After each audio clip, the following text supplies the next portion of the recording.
And now, from beyond our dimension, this is the JeffMara podcast. Here's Jeff. My guest is Dr. Deborah King, who had a powerful near-death experience in 2008 that brought spiritual insight and lessons that she could have never learned in all of her years of clinical experience. Dr. Deborah, thank you for joining me and welcome. Oh, thank you. And thank you for allowing me to be here and share my story, Jeff. Well, Doc, if you don't mind, before you give your NDE, I think you need to share with us just a little bit of backstory, which will help us all understand what happened to you. Great. No problem. That would be wonderful. I have spent my entire life, my professional life as a registered nurse, and I hold a Ph.D. in clinical psychology. So I think just to let you know a little bit about my professional background, that's really uh, how I've occupied my professional life. And I can take us back to when that was just about ready to begin, which was 1972. And I was a passenger in my father's car. And I had a day off from school. I was just about ready to start college. And we had a horrific car accident. I was a passenger. He was sitting at a intersection waiting for a red light to turn green. The last thing I remember is looking to the left and starting to look to the right, and that was it. The very next thing I remember is looking down on the accident scene. And as it happened, we had been hit by a drunk driver who ran the red light coming the other way. And I remember seeing my body in this horrible wreck and thinking, okay, that's you. Didn't frighten me. I was not frightened. I was actually more concerned for my father at that time. He was running around the vehicle, frightened. You know, he was holding his head. I was observing him holding his neck. Uh, thought he was having trouble breathing. And I kept thinking, well, if that's me down there, how am I watching this? You know, I'm 17, barely 18 years old, trying to make sense of this. Well, maybe I'm dreaming. Didn't feel like a dream, though. And it really was a very brief but real out of body experience. Uh, right about the time I started seeing ambulances and rescue vehicles come, just like that, I opened my eyes and I was back in my body. Having no idea what had happened and, you know, feeling like I was in great pain, covered in glass. I was aware I was bleeding.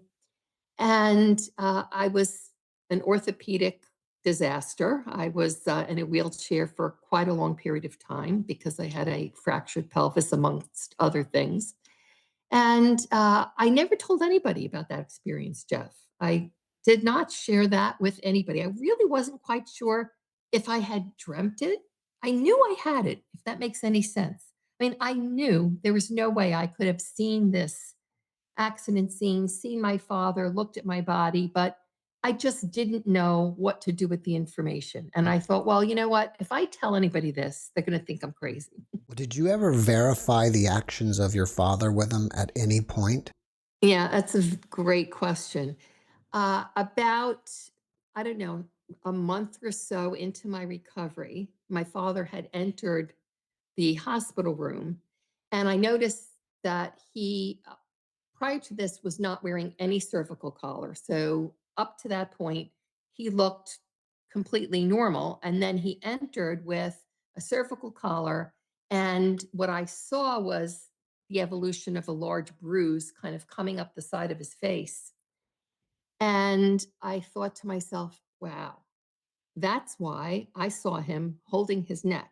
And it turned out that he was able to get himself out of the vehicle, but because there were no passive restraints in 1972, the neck harness that he was wearing had actually caused a huge soft tissue injury in his neck, and he had some whiplash also. So that was I didn't, again, did not say anything to him, but I thought to myself, wow, okay, that's why I saw him doing that. And so I started nursing school after that. And fast forward a couple of years, now an ICU nurse, and still kind of keeping that whole experience to myself. And we had a man in about his, I would say he was in his early 40s one night, who had a fairly unexpected cardiac arrest. I mean, we were always prepared for it in that setting, but with this particular gentleman, we were not expecting it. And of course, that's just when it happens, when you're not expecting it. And we went into full resuscitation mode. It was a very long and drawn out resuscitation.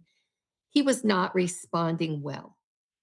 And I was the charge nurse that evening. And the protocol that was in place at that time was that the charge nurse and the senior resident ran the code. So we were the ones that communicated what was happening with the team. And things were just not going well. And something came over me. To this day, I really don't know what, except to describe it as a strong, intuitive knowing that despite what I was seeing, despite no signs that this resuscitation was going to be successful, if we continued, that we would get this man back. And I remember arguing with myself that, why you're going to say this, this really doesn't make any sense. But there was this tremendous pull that I had to just look at the resident, the chief resident, and say, he said, look, Deb, I think it's time that we need to call for the time of death. It's time to call it. And out of my mouth came the words, I think we need to just go one more round. And he looked at me a little confused and then kind of winked, almost as if to humor me. And he said, okay, Deb, we'll go one more round. And we did. And to everybody's surprise, especially myself, who had said these words, we got this man back. And we got when I say we got him back, so we got, he became hemodynamically stable. We got his blood pressure back. We got a pulse back. He was not waking up, which was one of our biggest fears. I was off the next day, and about 48 hours later, I came back in for another evening shift, and went into report and was very happy to hear that he had actually woken up. And I could not wait to go into his room and see him. I was just that delighted that he was he was awake, his breathing tube was out, and he was going to be able to speak to me. At least I was hoping that. The second I entered his room, he looked at me, his eyes got wide, and he looked at me almost as if he had seen a ghost, and he went, "Oh my gosh, it's you." And I kind of turned around, literally expecting to see somebody in back of me. So I'm a Catholic in recovery. So part of me is wondering, okay, what did I do? I expected I was in trouble. There was something this patient was going to tell me that I had done wrong. And I turned around, there was nobody there. And he said, no, no, no, no, it's you. I'm talking to you. It was you. And I said, well, what did I do? I didn't have a chance to ask him anything. And this was the way we started the conversation. He said, they were going to give up on me. I watched the entire thing from right up there. And he pointed to the corner of the resuscitation room in back of the cardiac monitors. And he goes, I was up there. He said, you might think I'm crazy, but I'm telling you, I watched and they wanted to give up. I heard the doctor say it, and I heard you say, let's go one more round. And then he joked with me and he said, really in my day, in my experience, when somebody said that, generally it was the last call at the bar and people were calling for another round of drinks. And he was laughing. Of course, I wasn't, because I was in such shock. And he proceeded, Jeff, to tell me the details of that resuscitation that nobody could have possibly known unless they were there watching it. The fact that we couldn't get his endotracheal tube in, we had to call anesthesia. The fact that I had worked a very long evening shift. My hair was falling down. It was very long in the 70s. I looked disheveled. Um, there was blood on the chief resident's scrubs. He had just come from a trauma resuscitation. And I'm listening to this. So now I'm having a conversation with myself, and it is, okay, I know this is possible. I was out of my body in 1972 when I had this accident, but I didn't hear anything. I couldn't take notes on what was happening. I was just kind of hovering above. Now, this man is telling me not only that he was hovering above, but that he heard everything. And then he said, "Thank you. Thank you for saying that. Really don't know why you did it because it really wasn't looking like it was going too well for me. But thank you for doing that." I mean, he had a great sense of humor about it. And I remember just freezing in place, thinking, okay, he's telling me now things that could be verified about what happened in that room. How is this possible? So it was kind of, again, something that I thought, well, I'm not going to tell anybody this. This was not, about 1977. I had not read Raymond Moody's book yet. I was not even familiar with what the term near death experience was. It was foreign to me. I had never heard about it in my training, which is something I really want to work on to change in the current times, because we need to do that. And that experience I carried with me, it changed me profoundly. It was one of those moments where you say to yourself, this changes everything. This changes everything. And it led me out of critical care into hospice work, into working into the community, working with people who were dying, who had chronic illness, who I could spend more time with and connect with on a spiritual level. And finally, it led me into working as a psychotherapist with uh, medically fragile patients, many of whom were terminally ill, some of whom were having to make tremendous lifestyle changes. And I used both my nursing background and at that point, my clinical training in psychology to work in that practice. That's when my near death experience happened. So now hit the fast forward button to 2008. So it was about 15 years ago this past December. And I was running on empty. I was caring for everybody except for myself. Not a great habit.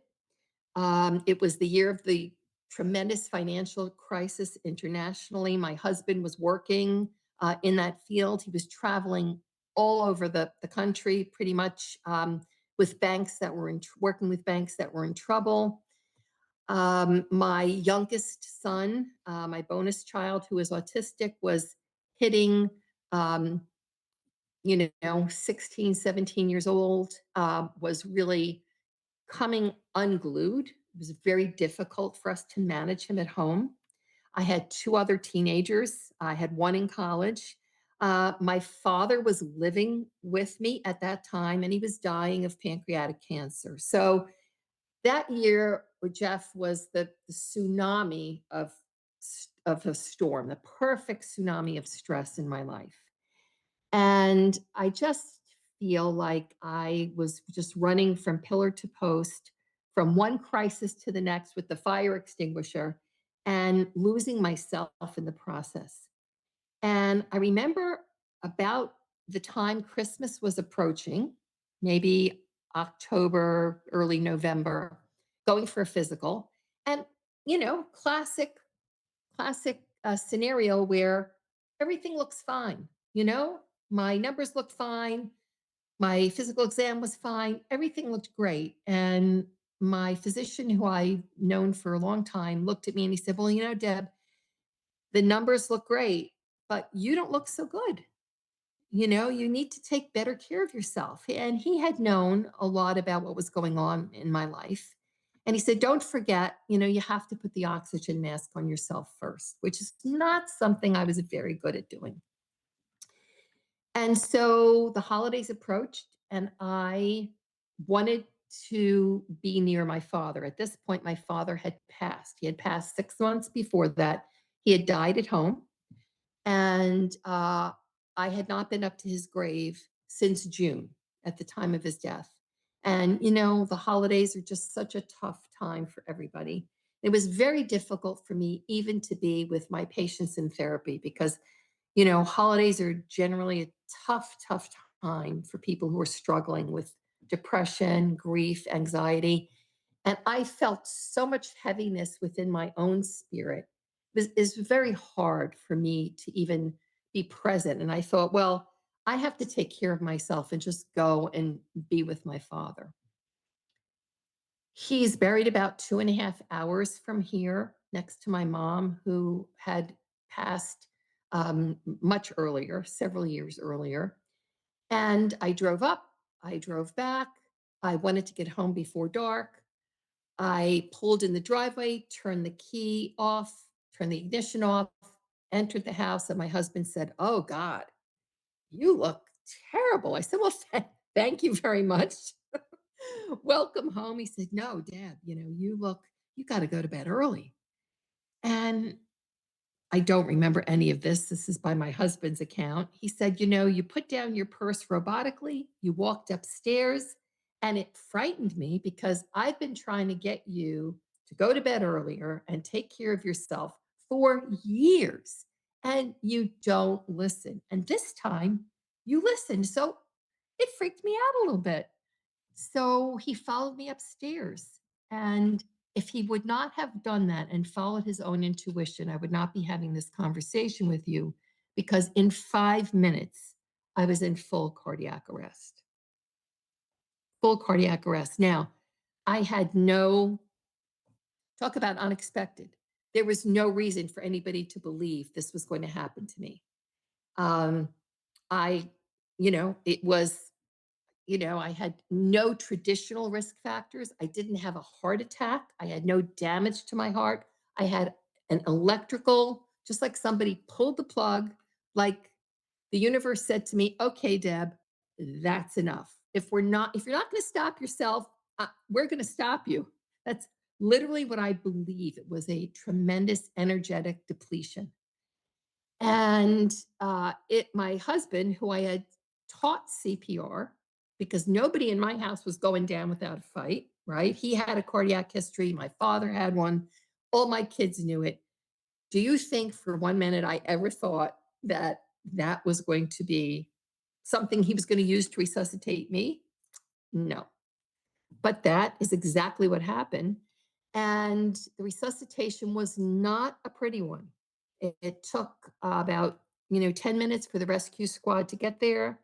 I was not responding to AED interventions, to shocks. They finally got me back, and I resuscitated multiple times on the way to the hospital and in the emergency room. At some point in this in between place is when I had my near death experience, and I really can't tell you when it began. I don't remember leaving my body. The first thing I remember is being in a black void. I say void because I didn't see any boundaries. I didn't see a floor or ceiling. I wasn't in a tunnel. I don't remember traveling through a tunnel. I was just there. But it didn't frighten me. It was almost a soothing, comforting blackness. And the first thought that occurred to me was, "Oh, I think you're dead. I think you died." Didn't even frighten me. And okay, so what does a good nurse do when you want to verify something? You look for evidence. And I laugh now when I think about this because the memory is so clear. I remember doing the body check. I'm like, "Okay, if you're dead, let's check it out." I remember feeling for my head. Okay, no head, check. No arms, check. No body, no legs. Okay, check. You are definitely out of your body. I don't know how you got here, but here you are out of your body. And it was more of a feeling of like amazement. Like I can still be me and I can still be here without a body. Wow. So what's next? And the thing about the experience from the beginning to the end, Jeff, is the second a thought or a desire, I guess, or a question would occur to me, it was something happened right away. Either I got the answer or something happened to address that. And so when I said, okay, I'm dead, I don't know how I got here, but what's next? I started moving. And I started moving into what I can only describe as a very luminous web of light. It looked almost like if somebody took the most intricately woven spider web that you've ever seen and just lit it up. That's what I felt like I was moving into. But it soon I became aware that it was alive. This web of light was alive. It's so hard to find the words. And alive and wise and purposeful. And I was entering into it. And I soon became aware that I was part of it. And I remember thinking, wow, I don't know what this is, but I'm part of this. I mean, I'm part of this. And then the question occurred to me, okay, well, if this is alive, why can't I see anybody? And I kind of chuckled to myself, well, if I don't have a body, probably the lights in this matrix or this web don't either. So I moved through it. And it was just the most peaceful experience of love and just being in the moment that I have ever experienced. And I thought, wow, I've been here before. I didn't see any physical forms. I saw nobody that I recognized, but I recognized the lights by their energy. It's hard to describe, but it's kind of like if you heard somebody's voice on the phone and you weren't having a video component, you just heard them speaking, you would recognize, okay, this is my spouse or this is my daughter. You would recognize them by their voice. I recognized so much of what I saw in this luminous web by the energy signature. And some of these souls, I recognized from I don't know when. I just knew I knew them. I knew I had been there before. I knew I had returned, and I started feeling very comforted by that. Okay, this is not a strange place. I was here before. And then I remember saying, okay, well, what else can I learn? What else can you show me? And again, I started moving through this web. And I began having what other NDEers describe as a life review. The first part of the life review was, and let me just back up a second.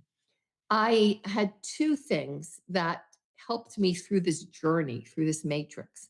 The first was I was aware on my left side that there was, I call it a divine tour guide. Do you ever go to a museum and you put on headphones and you're looking at pieces of art or exhibits and there's a narrator explaining everything that's going on? I had a divine tour guide. It was a voice that I heard in my head. I didn't see anybody speaking. I believe clearly that it was the presence of source energy, a divine presence, a some sort of a uh, connection for me to the presence of God. that every time I had a question, it was answered by my divine tour guide. And the second thing that I had was for me, the human part of me that wanted to understand everything was there, but it was suspended. And by that, I mean, when I was asking these questions and these things were happening, I had an ability in that place to accept the answers I was given. I mean, I struggled a little bit, but I would struggle a lot more back in my body to understand this than I did when I was there. I just accepted what I was being shown and told. And so I started seeing what looked like a very fast slideshow, like a movie that was on fast forward or a PowerPoint that's going too fast. And you want to ask the speaker to kind of slow down because you can't take it in. And I was seeing flashes of my life. And then it would stop and it would settle on small things in my life, not big events, little things. I'll give you an example. Uh, and the whole, these were wrapped in what I call feeling like I was in a classroom and not a courtroom. So I was shown these things, but felt no judgment coming from my tour guide, coming from the matrix that I felt was kind of watching this with me. I kind of felt like I had a big audience and the other souls were experiencing this with me. And one of the things I was shown that was very painful for me was not something I don't think I would have ever really thought about in my human life, but it was a situation where I had left a restaurant when I was an ICU nurse with a friend of mine, and we had taken food home. It was a lot of food. It was a place that was frequented by a lot of our colleagues at the hospital that I worked at the time. And at the time, I was a single parent, and I was so happy that I had this food, and I wanted to bring it home to my kids. And we exited the restaurant, and there was a homeless man, and I locked eyes with him. And it just was a connection, a deep connection. And I remember this pull inside me like, oh my gosh, this man is hungry. You have to give him your food. And I made the choice in the moment not to. I wanted to bring that food home for my kids. And I remember this tug of war inside me. And the friend I was with, also a nurse, we kind of looked at each other, and I really don't remember in the moment if there was judgment coming from me towards him. All I know is that in my NDE, what I was shown is that he felt that. He was hungry for sure, but what his experience was, which I became part of in this experience, was one of shame, tremendous shame. It was, well, of course you're not going to give me that food. You know I'm hungry, but why would you give it to me? Look at me. I'm dirty, I'm disheveled, I smell. I mean, I don't deserve this. And that was so painful for me. And I remember feeling, oh gosh, what, I'm not sure if I'm going to be able to handle this. And then I was shown his life and that he had actually been a pretty powerful executive. I really don't remember what it was, but I saw him with a suit and a tie in an office, and he was in charge of a big corporation. And through a series of events, a car accident, a back injury, he became addicted to opioids. He financially went south. He lost his marriage. And he just went down this spiral. And never would I have ever known that seeing this man outside the restaurant. And then I felt even worse. And I remember thinking, oh my gosh, why did you feel that way? Why did you make him feel that way? Why did you not give him your food? And my divine tour guide at that point said, okay, it's okay. It's just something to learn from. It was shown again to me as a classroom, not a courtroom kind of scenario. There were other things like that, but they were small. They were not big points in your life, and they weren't all bad either. There were some good things that I had done, but not things that I would have thought, right? Not things that I would have thought, yeah, that was a great moment, Deb. One small one I'll share with you was I was shown um, when I was in a grocery store. There were two scenarios in a grocery store. One was not too great. This was a wonderful one. And I was with my kids and I was just having a rough time controlling them. And again, in my single parent days, and I was pushing the cart and I came across a disabled individual who was trying to shop from a wheelchair with a basket, one of those, uh, you know, things in the store that people get with wheels and a cart and a basket. And um, I looked and I thought, well, you know what?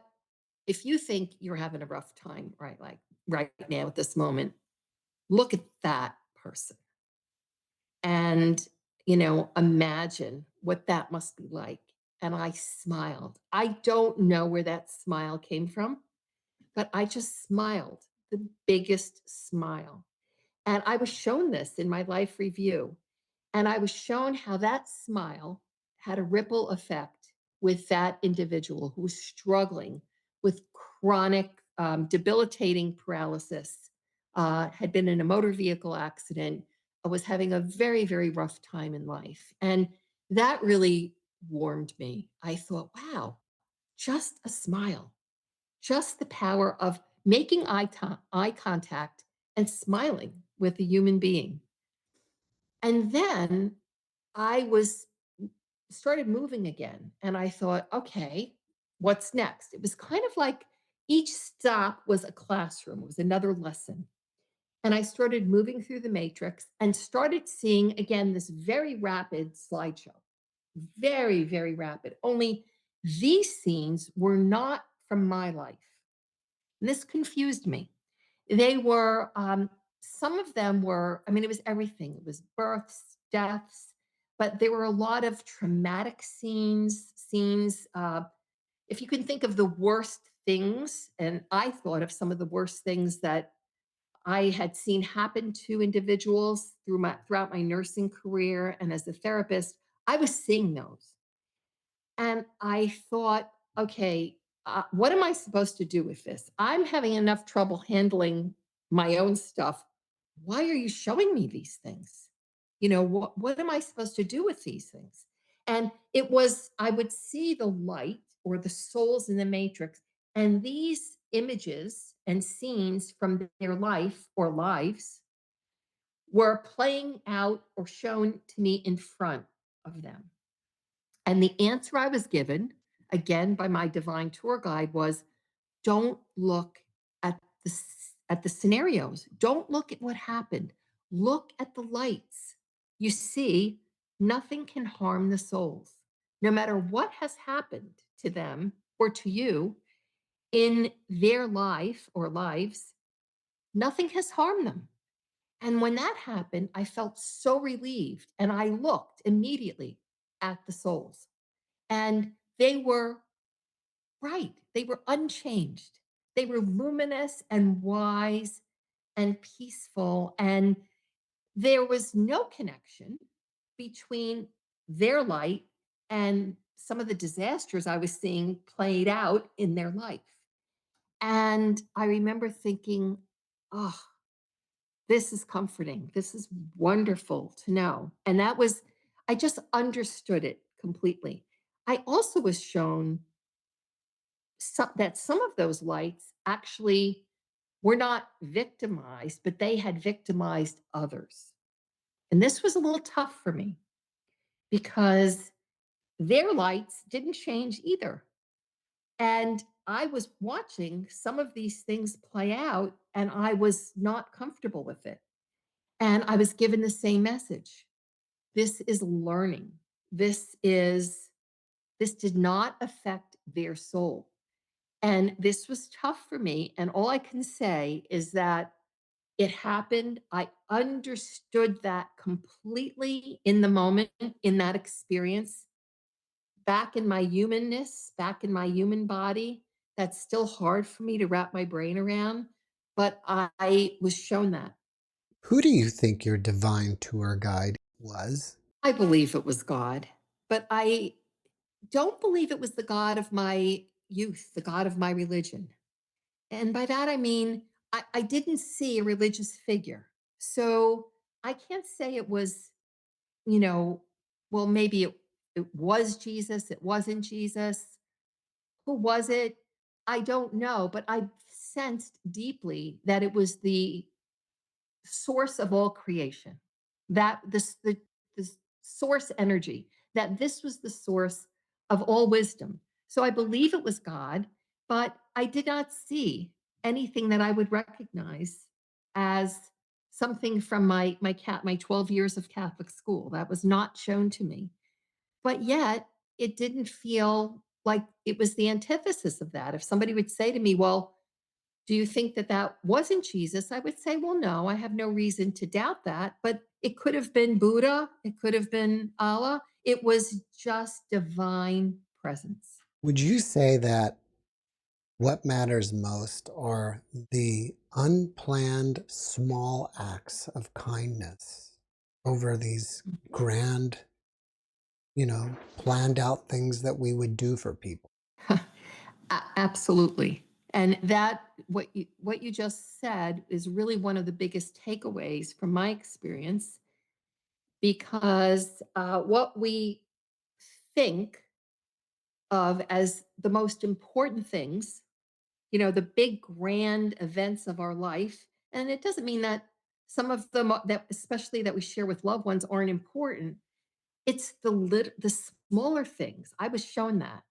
And that was a core part of the experience for me. When we least expected the ripple effect of the tiniest thing, good or bad, it impacts, you know, we don't see it. We don't see the objective evidence, but on a spiritual, metaphysical level, it's there. There's a spiritual consequence, good or bad, for every action and every choice that we make. And that was clearly shown to me. And after that, after I got the answer to the question you just asked, I thought, okay, well, I'm good. This is it. I'm home. And I have this knowledge. I'm going to stay here. I never want to go back. I want to stay. And at that moment, I started moving again through the matrix. And I was aware that I was moving away from the larger matrix and that two lights were coming closer to me. And I knew that I was now going to have another experience. And there were two of them. And not in any human form. I did not see anybody I recognized in human form or any other form, but light. And the first one I recognized pretty quickly, instantly, in fact, as my ICU patient that I shared with you about the resuscitation in the 70s. And I was flabbergasted. I was, wow, is it really you? And he said, yeah, yeah, of course it's me. And the interesting thing, and I'll tell you about the second one, is that it was clear to me that both of these light energies, it's like they knew I was coming. My bus was coming into the terminal and they were going to be there to greet me. Like this was planned. None of this was haphazard. And he said, "Well, yeah, it's me. And I'm here." And I was like, wow, like, how is this happening? And he said, "Well, it doesn't matter. It doesn't matter." He said, "I have a message for you. And the message is that, when we had that experience together, when you were a young nurse in the ICU, that wasn't an accident. That was that was meant specifically for you to understand what is happening now. And you kept that to yourself for too long. And you need to share that.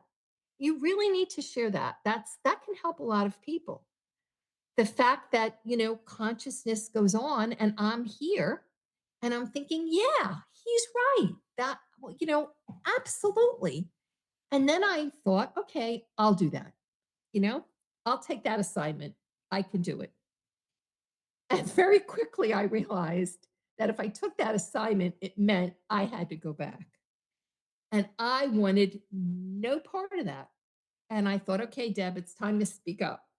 And I said, well, I really would like to do that. And it's great, but like kind of maybe you can give that assignment to somebody else because I don't want to go back. And I remember being a little afraid, but I thought, well, now's the time to speak up because if you don't, you might not be able to stay. And he said, well, you've already made that choice. You don't remember it, but I can assure you, you've made the choice to return. And you have work to do on this note. You need to share this. And I was confused. And I said, well, to myself, I don't know where this information is coming from. And I said, well, I'm a little confused. And he said, it's okay. I understand that. You don't remember it, but you did make this choice already before you came here. And again, the part of me that would want to understand completely, it's almost like I was able there to suspend that. And I just thought, okay, I don't know how this happened, but I trust this. And as I embraced that, his energy started moving away.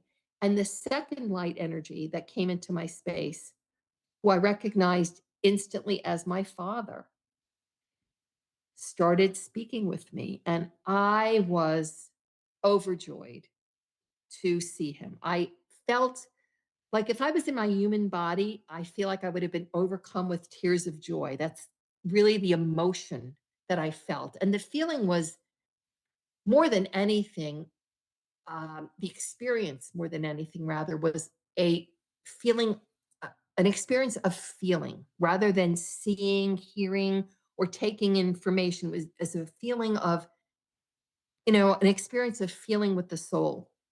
And I was like, wow, Dad, it's you.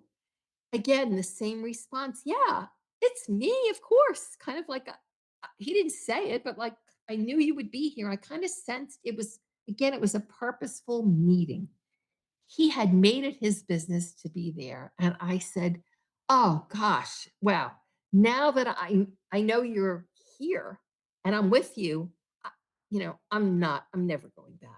I mean, I was so close to my father in life and I had such a difficult time with his passing that I really thought nothing about my human life and my children. I just wanted to be there with him.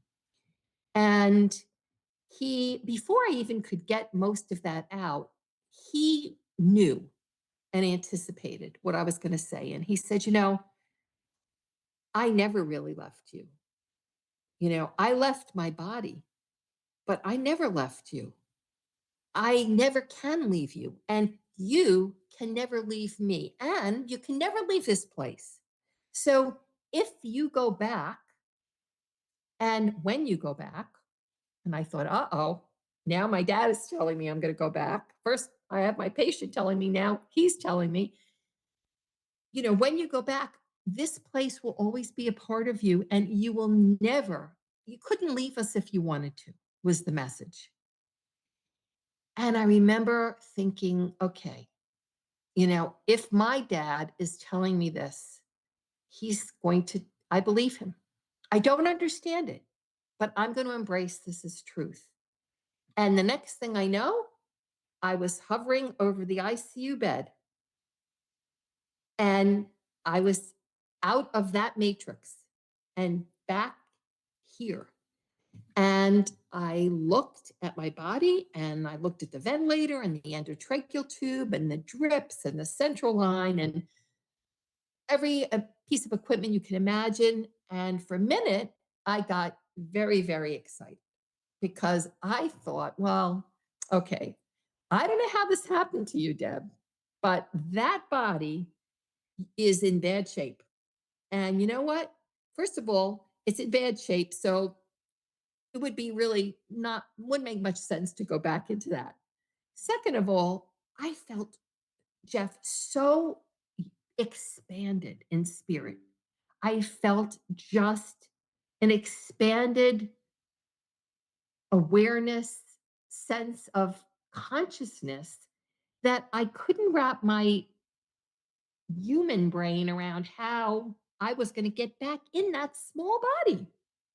It felt like, okay, I once wore a size 2 dress, believe it or not. Now I'm many sizes up from that. There's no way, like Cinderella, whose foot is going to fit in that shoe? I'm not going to fit in that body. So guess what? It's in bad shape. It's on a ventilator. I know what this means. You don't have to go back in there.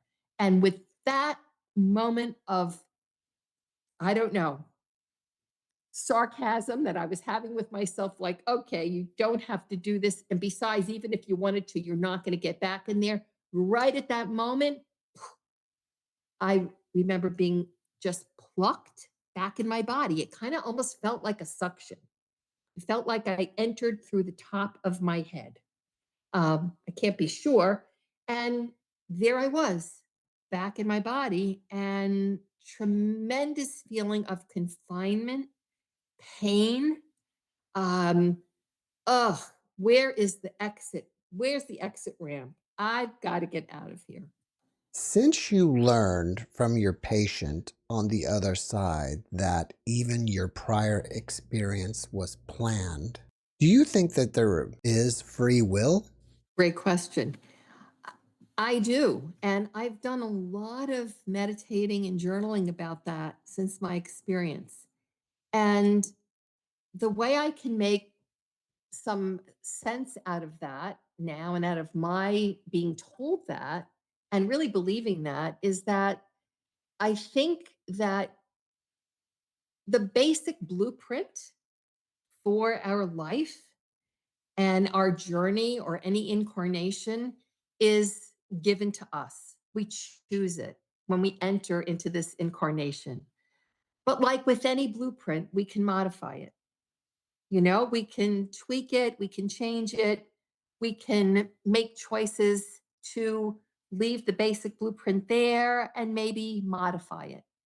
And that's the way I look at it now. So, and I think that's where the free will comes in. I noticed a couple times that you called the other side a matrix. What do you Yes. mean by that? Yeah. Ah, well, first of all, looked like it looked like a matrix. It looked like a spider web. It looked like something that was very purposefully and intricately woven together.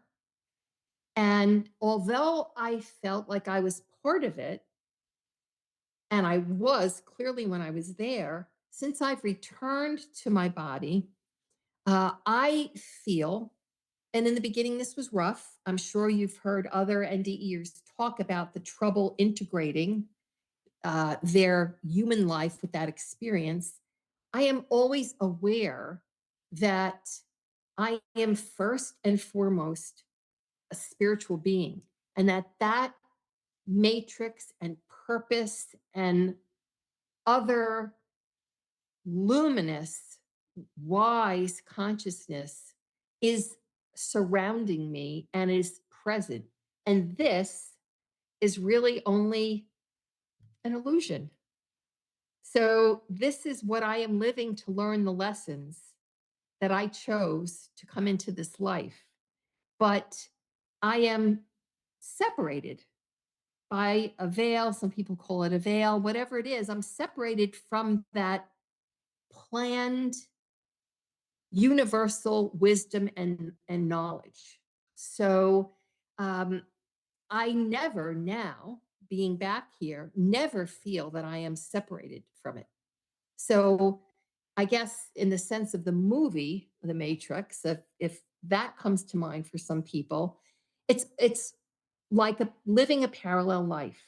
It's not a frightening thing for me. It's just I can be there like that in meditation, in prayer, uh, being out in nature. I always have the sense that no matter what I am doing, I am part of a larger plan and another dimension, a much more important dimension than this one. Well, many of my near death experiencers will say that that side is more real than here. So, do you feel Mm. that like that is the real reality and this is some kind of simulated place that we're in? Yeah, I can tell you that once I got back into my body, felt the confinement, felt, looking for the exit ramp, in that moment, I knew I was where I was. I recognized it. I had worked in that unit. I thought, okay, I don't know how this happened, but as much as I understood about, and I promptly pulled out all my tubes, my breathing tube. Much as I knew that this was my human reality and I had to deal with it, I felt that the real part of consciousness was back there. That's why I wanted to get back there. And I had a difficult recovery because I had an anoxic brain injury. So my brain was without oxygen.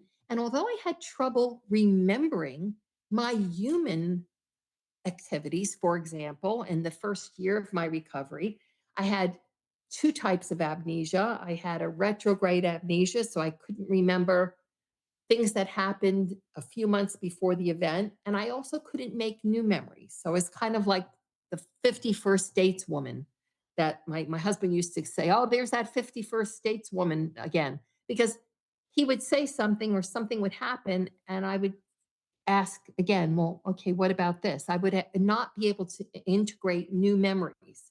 That was my human brain. Okay.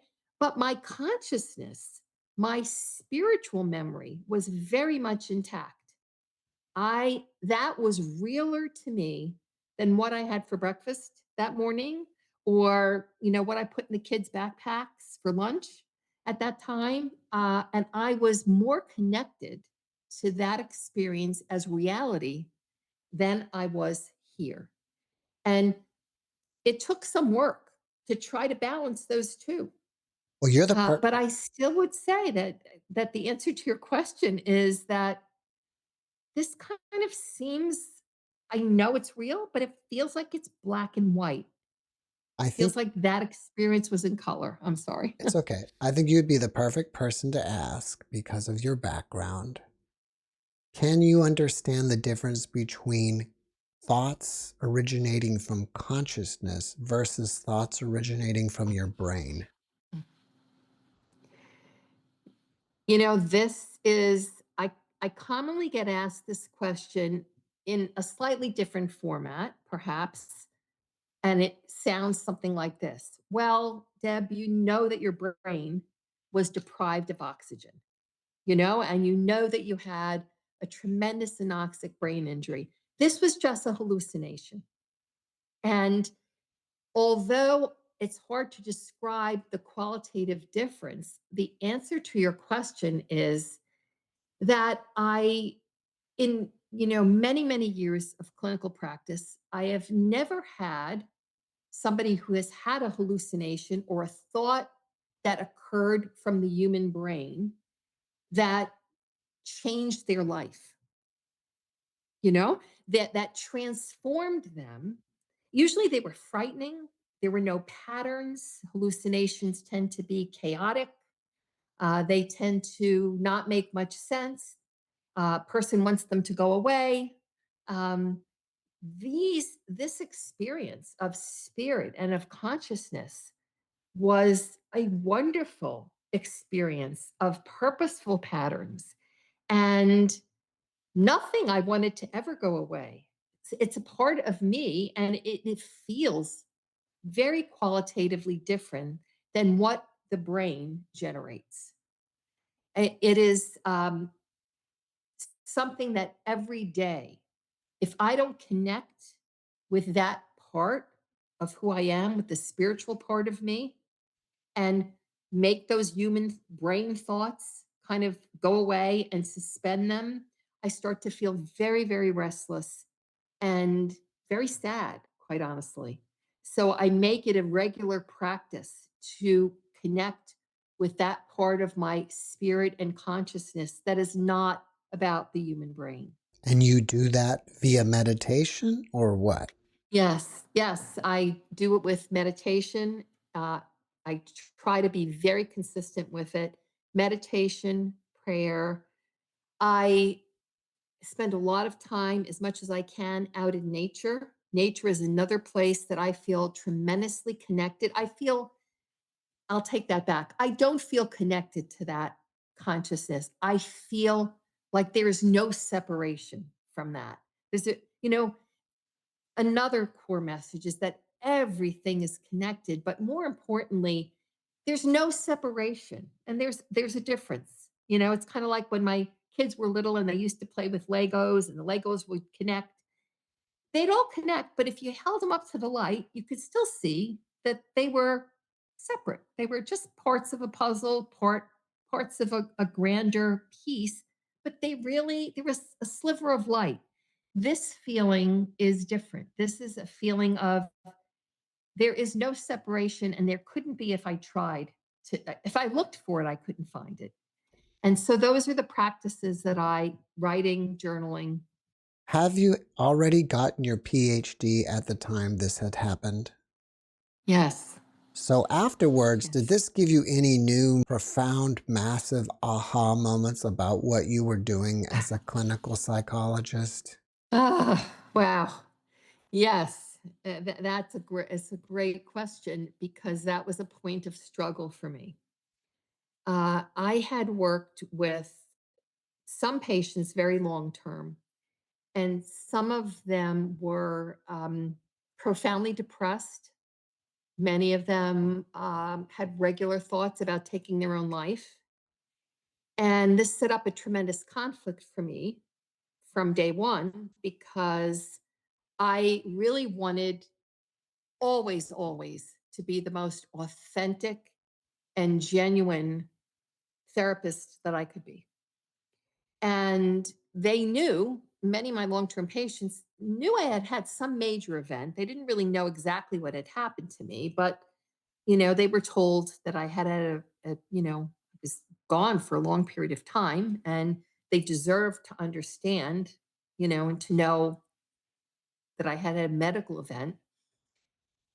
And sometimes people that I had worked with for a long time would just look through me. They knew me well enough to just look at me and say, listen, we know that you were in a coma for a while, that you had this tremendous experience, of a cardiac event. Did you have one of those experiences? Did you have, an out of body experience? And this set up a tremendous conflict for me.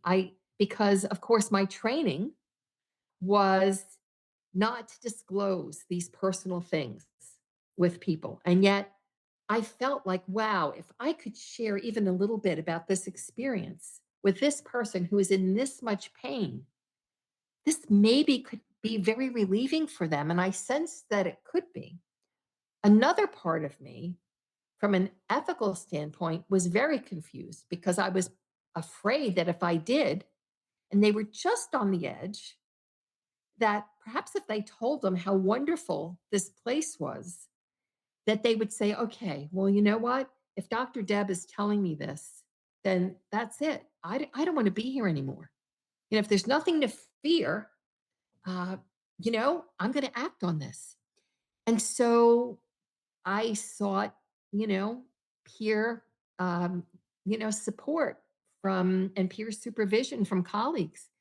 And that was even a little bit more confusing because they meant well, but the universal message was, listen, whatever you do, don't disclose this because you could be responsible for somebody acting on that. And Jeff, that there were some other things, but that was one of the biggest areas of stumbling for me because my training now did not fit with the task before me. I wanted so much to help and relieve suffering, but I thought this would, I knew it would, but my fear was difficult. And so I felt I had to step away. And I started to step away from working with individuals who were very fragile, started working with a caseload of people who were just not as fragile, and gradually pulled away from clinical practice, which was very difficult for me into academics, and worked almost exclusively as a professor at that point. But what I found was that my traditional training was no longer able to address. I was different, number one. I was seeing the world through a very different lens. I was seeing human suffering through a very, very different lens. And I was feeling compelled to share this big experience that was inside me to bring comfort to people. And I couldn't do it. I felt very limited. So that was a tough one. That was a tough one for me. Do you feel that you have learned enough that once you transition, you don't have to come back again? Wow. You know, I never thought about that, but I have to just say my knee jerk response to that is absolutely not.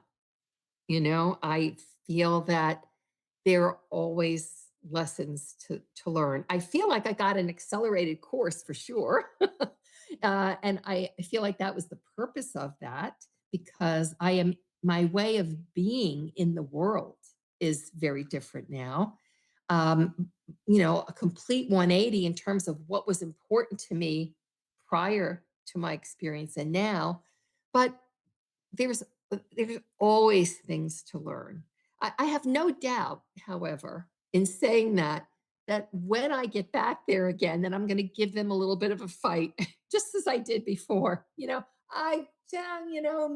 this is the last time. Do I have to come back? But I I don't know the answer, but my sense is that always there are always things to learn. If you found it so amazing there and you know there's so much suffering here, is it Mm. that we come here just for the lessons or anything else?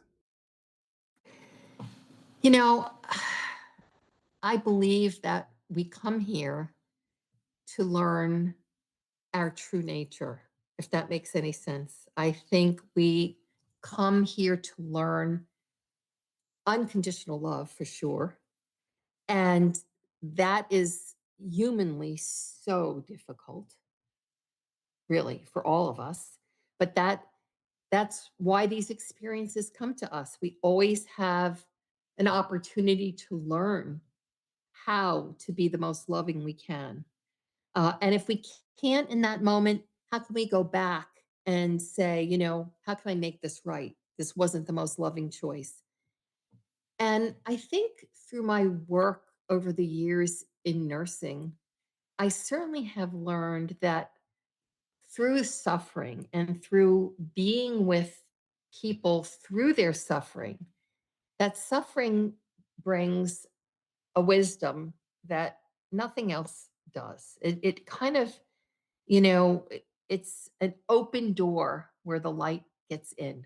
It's a broken part of us where light enters in a way that it can't in any other way. And so I would say we do come here because this is a classroom. This is a place for us to learn. Not that we're choosing necessarily to at least consciously say, oh, I want to suffer, and I have no fear of death. at all since this experience. None, zero, doesn't exist. But do I fear suffering? Yeah. I None of us want, I don't want to see anybody I love suffer. I don't want to suffer, but it's part of this human life. And I don't think we all suffer in some way. I like how you said that you're here to discover your true nature. Because again, it comes down to those small little tests, Yes. like when you were determining whether you should give this guy food or not. Hmm. Yeah. Yeah. And that one, and thank you for mentioning that again, because that has been such a powerful now pull in my life, um, to minister in any way that I can to people who are homeless, people who are hungry. And, it's not that I'm Mother Teresa. It's that I guess the Catholic part of me still feels like, okay, I still have some penance to do for not doing what I could have done in that moment. And that man was teaching me a powerful lesson that there's poverty of the body and there's poverty of spirit. And what I was being shown in my experience was that, yeah, he was hungry, but there was tremendous poverty of his spirit and tremendous shame and brokenness. And that's really what our job is to bring light, to bring our light, our spiritual light to other people. That's the message. I love the words of Saint Francis of Assisi, who said, all of the darkness in the universe cannot put out the light of one single candle. And I just love those words so much. I read them every morning because it's a reminder for me that, okay, there's a lot of darkness in this world, and I don't know what I'm going to encounter today. You know, we encounter it in ways we don't even recognize that we're encountering it, but we don't even recognize our own power, the power of our own light. So that's thank you for coming back to that, because I think that experience captures so much of that message. Well, I'm going to switch gears with you. And what I want to say is that you have a book coming out called Journey to the Light. And is it a children's book? Yes, yes, this is a children's book, which is actually a picture book for children, which I will tell you, I never, ever imagined myself writing. I started writing a book a few years ago. It's gone through several iterations and in meditation, and I was hitting blocks, call it writer's block, whatever it was. I believe it was a spiritual block now. Because in meditation one day, I started seeing images of children. And I thought, well, okay, what is this about? And some of them were, children in my life, my grandchildren, and some of them were just children. And then I heard uh, the Bible verse about being like little children. And I thought, gee, what is this about? I wasn't praying in that moment. But I, finished my meditation. I came out of the meditation, went to the computer, and to this day, I really feel like this book, this message came through me. I really feel like I didn't write it. I sat at the computer, and probably in about an hour, this came out in rhyme. And I will tell you, I'm first and foremost probably an academic writer. I don't write for children. I've never written in rhyme. And it's happening. And I'm thinking to myself, okay, how is this happening? This is not something I planned. And when I sat back and looked at it, what was looking back at me was, when you write for children, you have to distill down the experience to the most important takeaways. So, what was looking back at me after an hour was really the take home messages of my near death experience in a simple, accessible format for children. And I thought, I don't know why I'm being asked to do this, but I'm going to listen to this and I'm going to follow it. And I did. And once I did, I started making tremendous progress on the other book, which I am writing, which will have a heavy slant towards the healthcare professional community, because I believe we really need to hold space and make room for understanding near death experiences and spiritually transformative experiences in the healthcare community. We just have not done a very good job of that. And for the patients we work with, the clients we're ministering to, but also for ourselves to understand why we're really in healthcare. No matter what we're doing with a patient, it has a spiritual significance. There's a spiritual correlate for every small act of whatever it is we're doing with somebody in their physical body or for their physical body. And so I'm also working on that. I'm making a lot of progress, but I had to listen to that first. And so that will be available this summer. I'm very excited about it. And it will be available both on my website, drdebking.com, and on Amazon. Is it out for pre-release yet? No, not yet. But if you go on my website, you can fill out a pre-order form. And that's been wonderful. The response and the interest in that has been wonderful. So I believe that children, the reason I was asked to do this is that, children, there are many children that are suffering in this world in so many different ways. And whether they have a religious belief or a look through a lens that is, spiritual in any way, they need to understand that their light is like no other and that they are here for a specific purpose, and that nothing that they are enduring in this physical life, just like I was shown in my near death experience, can harm that part of them. And that's really what the story is about. And there are notes for parents and caregivers at the end of the book where, with little prompts where we can help children to understand what is my unique light? How can I find it? And what can I do with it? And when you think of kids that are in tremendously vulnerable situations, I think just reading these words and knowing this and giving them something to hold on to, that, okay, I too am a magnificent spiritual being. I too, no matter what I'm living through, I am a tremendously magnificent light. And there's hope. This is comfort. It's a comforting book. So I'm very excited about it. Well, if people have questions for you, are you open to receiving them in some manner? Oh, I would love to hear from people. I would love to hear from anybody, particularly healthcare professionals or anybody who's in the healthcare system now and has questions about my experience. And they can reach me on my website at drdebking.com. Yes.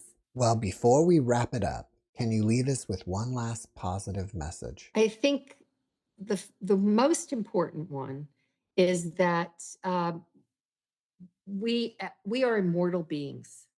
There really is no death. And the physical body may die and does die for sure, but we continue, and those that we love continue.